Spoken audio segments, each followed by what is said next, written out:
What is it that gives your life a sense of meaning and purpose? Because once you find that, it puts you in your power place. See, if you know what your life work is, I encourage you to start working on it. If you can't do it all at one time, do just a little bit of it. And if you don't know what it is that you showed up to do, if you don't know why you're here, I encourage you to find out what your purpose is here. What is the meaning of your life? What will be different? Have you ever asked yourself that question? I've done that. I remember coming from a friend of mine's funeral, and I was reflecting on how much time I had left. And I went for a walk in a park thinking about this guy whose life was so promising. And I mean, he wasn't an old guy. He was quite young, in fact. And I thought about all of the things that he said he was going to do, and he never got a chance to do those things. And I started thinking about my own life and how much time I had left to do the things that I would like to do. And at that time, I wasn't sure what my life purpose was, what my life's work was. I wasn't sure about it at that time. And I thought about it quite a lot. I had some idea, but I wasn't convinced. That I don't think I felt worthy. I didn't believe that it could be me to do this kind of work that I'm doing right now. And I say to you that if you begin to take a conscious effort to find out what it is that you're supposed to do, I say that it can literally save your life. I said that it can literally save your life. 85% of the American public, according to recent studies, are going to jobs that they hate, working on jobs that do not challenge them. They get sick thinking about going. Because, see, when you go to a job and you already know how far you can go, you can already see that proverbial glass ceiling. See, when you're going someplace and you already know how much you're going to make, you already know how far you can go, you're in a dead-end position. It erodes your self-esteem. It lowers your sense of yourself. It creates some inner turmoil. It creates an emptiness in you. So I say that your life is worth finding what it is that you're supposed to do. And I'm not saying quit your job. I'm saying find it and do just a little bit of it. Just start working at it just a little bit, but do find out what your work is and hold on to it, and don't let your dream go. Don't let it go. See, and here's something else I want you to begin to look at. Why is it that most people don't pursue their dreams or don't do better than what they're doing if they're capable of doing it? I think that many of us don't go the next step because we don't know what to do yet.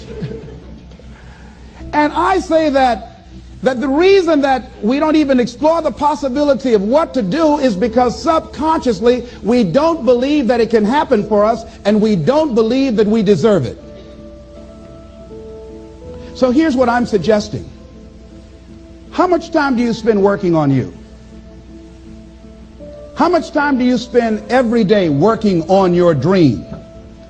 In the last 90 days, how many books have you read? In the last year, what new skill or knowledge have you acquired? What kind of investment have you made in you? So I'm saying that as you begin to look at where you want to go, if you want to make it today, and things are changing so fast you have to literally run to stand still, I'm saying that you've got to make some conscious effort to begin to work to develop you. Here's something else. Most people are not living their dreams because of fear, ladies and gentlemen. Fear, limited vision, and lack of self-esteem is what keep most people doing things they don't want to do. The same reason that people stay in relationships where they're abused or they're unhappy or it's unfulfilling, they can't see themselves beyond that relationship. They can't see themselves enjoying life without that person. They think that this is all that they can do. The same reason that people get stuck at a certain level in life, they can't see things being better for them. And they think that this is it and this is all they deserve. This is all they've ever seen. It's been passed on to them. And they think that this is it for them. Oh no. I was looking what Dr. Blanton Smiley Blanton, who was a colleague of Dr. Norman Vincent Peale. What he said about fear, he said, fear is the most subtle and destructive of all human diseases. Ladies and gentlemen, fear kills dreams. Fear kills hope. Fear put people in the hospital. Fear can age you. Fear, ladies and gentlemen, can hold you back from doing something that you know within yourself that you're capable of doing, but it will paralyze you. And it seemed like you're in a hypnotic spell. And I ask you a question, what is the benefit? What's the benefit of allowing fear to hold you back? What's the benefit of giving up on yourself, of not stepping out on life and taking life on? What is the benefit for you? What's the plus in that? It's one of the things I had to ask myself. So I didn't want to make any mistakes. I wanted everybody to like me. I wanted to be perfect the first time I did something. It's not going to happen. You're going to make some mistakes. You're going to hurt some folks' feelings. You're going to create some enemies whenever you decide that you want to begin to take life on.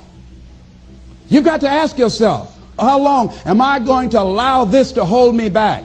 I like what Zig Ziglar says. He said, fear is false evidence appearing real. That is an illusion that we create in our mind. It is a state of mind that can be changed. So let's look at how we can begin to take some steps to restructure that fear, to begin to expand our visions of ourselves, to begin to increase our self-esteem. Webster said that self-esteem means confidence and satisfaction in oneself. Look at your life right now. Whatever you've done up to this point in time, your life is working. Whatever you have produced, it came out of you as a result of the kind of person that you have become. It's a result of your choices. It's a result of your consciousness. Now you have to ask yourself, are you satisfied with what you have produced? Is this what you want? Would you like for things to be better than this? Do you believe that you deserve better than this? Or are you content? This is it. You don't have to do anything else. That you already resign yourself in life and say, well, I'm happy. I'm not starving like the people in Calcutta. Are you allowing yourself to get off the hook like that? Or do you believe somewhere in the back of your mind or in your heart that there's some other great work for you to do? There's something else that life has for you. And that's why you're here. How do we handle this fear factor? How do we increase our self-esteem? You have to begin to fortify yourself. How do we do that? I believe that you have to begin to consciously monitor your inner conversation and start talking to yourself. Start building yourself up. Sometimes the only good things you will hear about you are the things that you say to you.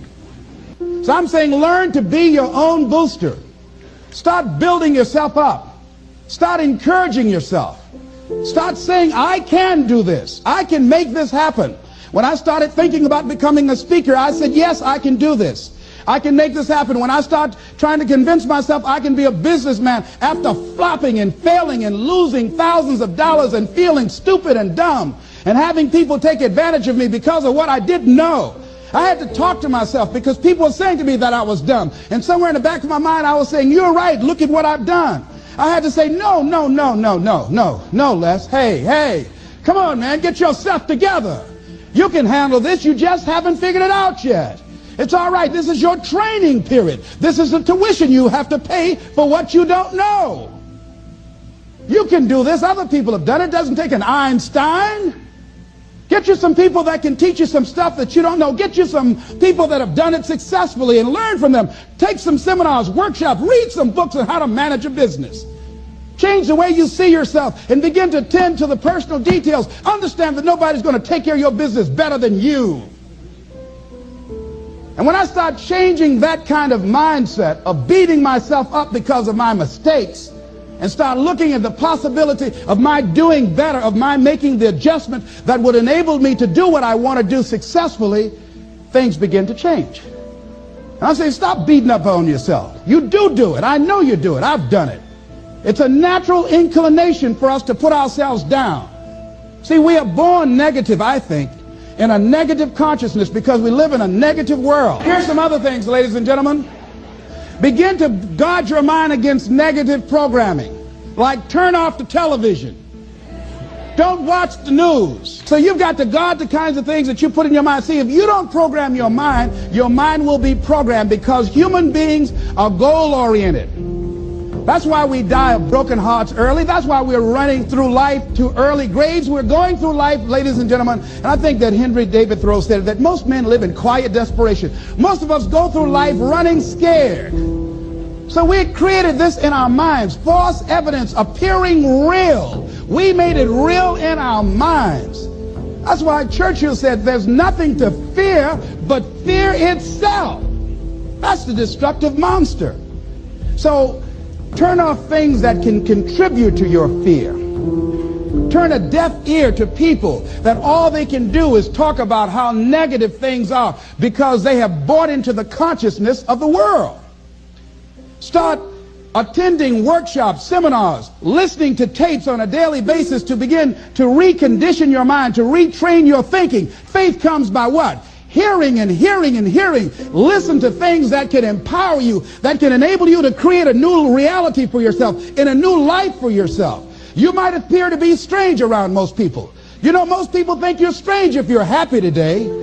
See, these people have not found their purpose in life. That's why they're grumpy. That's why they're miserable. That's why they're so negative. They're hurting and they want to hurt other people.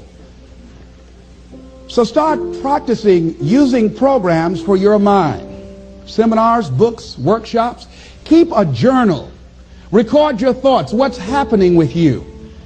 Every day when you get up, have a journal near you. See, ladies and gentlemen, we get 3 to 4 thoughts a year that if we would act on those thoughts, they could change our life. What idea are you sitting on? Write your ideas down. And then, once you get that idea, take the leap. Take the leap. See, it's out here in the universe. If you don't take the plunge, I guarantee you, somebody else will. Take the plunge. Go into action. And ladies and gentlemen, you will be surprised how things will come together. You'll be surprised. Now, you're going to have some difficult challenges. I can tell you that now. Be aware of that. Things are not going to work out exactly right. For a time they will, sometimes. And that's when life is just playing a game with you. Want you to feel good and relax. But ladies and gentlemen, go into action with your dream. And don't avoid where the fights are. Get in the midst of the fight. Get knocked down so you can learn how to fight, so you can hold your position. See, most people don't get out in the arena of life because they don't want to fight. Most people don't get out there because they don't want to get knocked down. They don't want to be dropped to their knees. But see, you're going to be dropped whether you're on the field or whether or not you're sitting on the sidelines. You're going to be dropped. So at least get dropped for something. See, that's how most people are spectators in life. You don't want to be a spectator. You want to get out in the field where the action is. And you will be amazed. After the struggle, there will be a calm period and things will begin to click for you.